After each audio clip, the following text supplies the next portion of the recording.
ಜಿಲ್ಲೆಯ ಮಾನ್ವಿ ಪಟ್ಟಣದಲ್ಲಿ ರಾಜ್ಯ ಹೆದ್ದಾರಿ ಕಾಮಗಾರಿಗಾಗಿ ಪ್ರವಾಸಿ ಮಂದಿರದ ಬಳಿ ಇರುವ ಐತಿಹಾಸಿಕ ಲಕ್ಷ್ಮೀ ದೇವಸ್ಥಾನವನ್ನ ತೆರವುಗೊಳಿಸುವ ಪ್ರಸ್ತಾವನೆಗೆ ಸಾರ್ವಜನಿಕರಿಂದ ತೀವ್ರ ವಿರೋಧ ವ್ಯಕ್ತವಾಗಿದೆ. ದೇವಸ್ಥಾನವನ್ನ ಕೆಡವಿದ್ರೆ ಪರಿಣಾಮ ನೆಟ್ಟಗಿರುವುದಿಲ್ಲ ಎಂದು ಹಿಂದೂ ಸಮಾಜದ ಮುಖಂಡರು ಅಧಿಕಾರಿಗಳಿಗೆ ಖಡಕ್ ಎಚ್ಚರಿಕೆ ನೀಡಿದ್ದಾರೆ. ದೇವಸ್ಥಾನದ ಆವರಣದಲ್ಲಿ ಸಭೆ ನಡೆಸಿದ ಹಿಂದೂ ಮುಖಂಡರು ರಸ್ತೆ ಅಗಲೀಕರಣದ ನೆಪದಲ್ಲಿ ಶತಮಾನಗಳ ಇತಿಹಾಸವಿರುವ ದೇವಸ್ಥಾನವನ್ನ ಒಡೆಯುವುದು ಸರಿಯಲ್ಲ ಎಂದು ಆಕ್ರೋಶ ವ್ಯಕ್ತಪಡಿಸಿದ್ದಾರೆ. ದೇವಸ್ಥಾನದ ಜಾಗವನ್ನ ಬಿಟ್ಟು ಪರ್ಯಾಯವಾಗಿ ರಸ್ತೆ ನಿರ್ಮಿಸುವಂತೆ, ಸರ್ವಿಸ್ ರಸ್ತೆಗಳ ಬಗ್ಗೆ ಗಮನ ಹರಿಸುವಂತೆ ಮುಖಂಡರು ಒತ್ತಾಯಿಸಿದ್ದಾರೆ.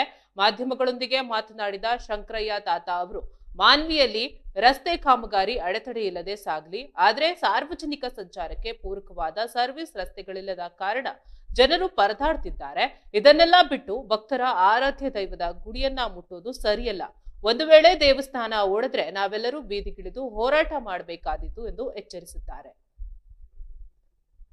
ಮಾನ್ವಿ ಪಟ್ಟಣದಲ್ಲಿ ಹಿಂದೂ ಮುಖಂಡರು ಪ್ರತಿಭಟನೆಯನ್ನ ನಡೆಸ್ತಾ ಇರುವಂತದ್ದು. ಹಿಂದೂ ಸಮಾಜದ ದೇವಸ್ಥಾನವನ್ನ ತೆರವುಗೊಳಿಸಿದ್ರೆ ನಾವು ಸುಮ್ಮನಿರೋದಿಲ್ಲ ಎಂದು ರಾಯಚೂರು ಜಿಲ್ಲೆಯ ಮಾನ್ವಿ ಪಟ್ಟಣದಲ್ಲಿ ರಾಜ್ಯ ಹೆದ್ದಾರಿ ಕಾಮಗಾರಿಗಾಗಿ ಪ್ರವಾಸಿ ಮಂದಿರದ ಬಳಿ ಇರುವ ಐತಿಹಾಸಿಕ ಲಕ್ಷ್ಮೀ ದೇವಸ್ಥಾನವನ್ನ ತೆರವುಗೊಳಿಸುವ ಪ್ರಸ್ತಾವನೆಗೆ ಸಾರ್ವಜನಿಕರಿಂದ ತೀವ್ರ ವಿರೋಧ ವ್ಯಕ್ತ ಆಗಿರುವಂತದ್ದು. ದೇವಸ್ಥಾನವನ್ನ ಕೆಡವಿದ್ರೆ ಪರಿಣಾಮ ನೆಟ್ಟಗಿರೋದಿಲ್ಲ ಅಂತ ಹಿಂದೂ ಸಮಾಜದ ಮುಖಂಡರು ಅಧಿಕಾರಿಗಳಿಗೆ ಖಡಕ್ ಎಚ್ಚರಿಕೆ ನೀಡಿದ್ದಾರೆ. ದೇವಸ್ಥಾನದ ಆವರಣದಲ್ಲಿ ಸಭೆ ನಡೆಸಿದ ಹಿಂದೂ ಮುಖಂಡರು ರಸ್ತೆ ಅಗಲೀಕರಣದ ನೆಪದಲ್ಲಿ ಶತಮಾನಗಳ ಇತಿಹಾಸವಿರುವ ದೇವಾಲಯವನ್ನ ಒಡೆಯುವುದು ಸರಿಯಲ್ಲ ಎಂದು ಆಕ್ರೋಶ ವ್ಯಕ್ತಪಡಿಸಿದ್ದಾರೆ. ದೇವಸ್ಥಾನದ ಜಾಗವನ್ನ ಬಿಟ್ಟು ಪರ್ಯಾಯವಾಗಿ ರಸ್ತೆ ನಿರ್ಮಿಸುವಂತೆ ಮತ್ತು ಸರ್ವಿಸ್ ರಸ್ತೆಗಳ ಬಗ್ಗೆ ಗಮನ ಹರಿಸುವಂತೆ ಮುಖಂಡರು ಒತ್ತಾಯಿಸಿದ್ದಾರೆ. ಮಾಧ್ಯಮಗಳೊಂದಿಗೆ ಮಾತನಾಡಿದ ಶಂಕರಯ್ಯ ಅವರು, ಮಾನ್ವಿಯಲ್ಲಿ ರಸ್ತೆ ಕಾಮಗಾರಿ ಅಡೆತಡೆ ಇಲ್ಲದೆ ಸಾಗಲಿ, ಆದರೆ ಸಾರ್ವಜನಿಕ ಸಂಚಾರಕ್ಕೆ ಪೂರಕವಾದ ಸರ್ವಿಸ್ ರಸ್ತೆಗಳಿಲ್ಲದ ಕಾರಣ ಜನರು ಪರದಾಡ್ತಾ ಇದ್ದಾರೆ. ಇದನ್ನೆಲ್ಲ ಬಿಟ್ಟು ಭಕ್ತರ ಆರಾಧ್ಯ ದೈವದ ಗುಡಿಯನ್ನ ಮುಟ್ಟುವುದು ಸರಿಯಲ್ಲ ಅಂತ ಆಕ್ರೋಶವನ್ನ ವ್ಯಕ್ತಪಡಿಸಿದ್ದಾರೆ.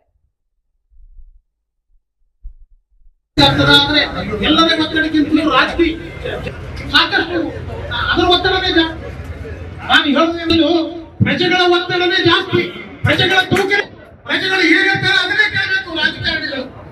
ಅದರಂತೆ ಕೂಡ ಈಗ ನಮ್ಮ ಅಧಿಕಾರಿಗಳು ಸ್ಪಂದಿಸಿದ್ದಾರೆ. ಈ ಒಂದು ದೇವಸ್ಥಾನಕ್ಕೆ ಯಾವ ಒಂದು ರೀತಿಯಿಂದ ಮುಖ ಬರದಂತೆ ಕಾಪಾಡಿಕೊಂಡು ಹೋಗ್ತೀವಂತ ಈ ಸಂದರ್ಭದಲ್ಲಿ ಹೇಳಿದ್ದಾರೆ.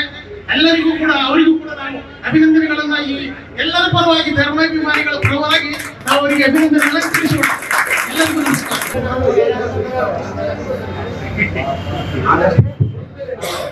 ಎಲ್ಲರಿಗೂ ನಮಸ್ಕಾರಗಳು.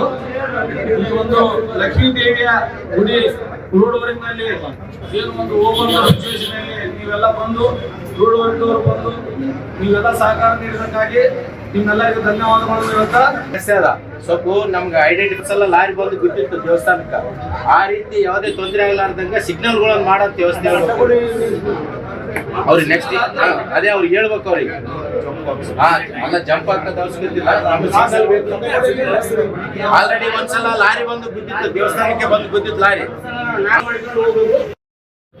ಮಾನವೀಯ ಎಲ್ಲ ಭಕ್ತ ಬಂಧುಗಳಿಗೆ ವಂದನೆಗಳನ್ನು ತಿಳಿಸುತ್ತಾ, ಈ ದಿವಸ ಮಾನವೀಯ ಹೆಬ್ಬಾಗಿಲು ಅನಿಸಿಕೊಂಡಂಥ ಒಂದು ಪ್ರಮುಖ ರಸ್ತೆ, ಆ ರಸ್ತೆಯಲ್ಲಿರುವಂತಹ ಪುರಾತನವಾದಂಥ ಲಕ್ಷ್ಮೀ ದೇವಿ ದೇವಸ್ಥಾನ ಹತ್ಯೆ ಮಾಡ್ತಾರ. ಊರು ಹೊರಗಡೆ ಎಲ್ಲ ರಸ್ತೆ ಎಷ್ಟೋ ಫೀಟು ಅಗಲ ಇದೆ. ಊರು ಬಂದ ಕೂಡಲೇ ರಸ್ತೆ ಅಗಲೀಕರಣ ಕಡಿಮೆ ಆಗಿದೆ.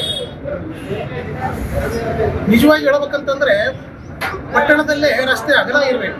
ಯಾಕಂತಂದ್ರೆ ಊರಲ್ಲಿ ತಿರುಗಾಡುವಂಥ ವಾಹನಗಳು ಹೆಚ್ಚಿಗೆ ಇರೋದ್ರಿಂದ ಅವರಿಗೆ ಸರ್ವಿಸ್ ರೋಡ್ ಕೂಡ ಕೊಡಬೇಕು. ಅಂಥದ್ದು ಇಲ್ಲಿ ಮಾನ್ವಿಯಲ್ಲಿ ಸರ್ವಿಸ್ ರೋಡ್ ಅನ್ನೋದೇ ಇಲ್ಲ, ಪಾದಚಾರಿ ರೋಡನೇ ಇಲ್ಲ. ಇನ್ನು ಸರ್ವಿಸ್ ರೋಡ್ ಒತ್ತಡಿ ಉಳಿತು.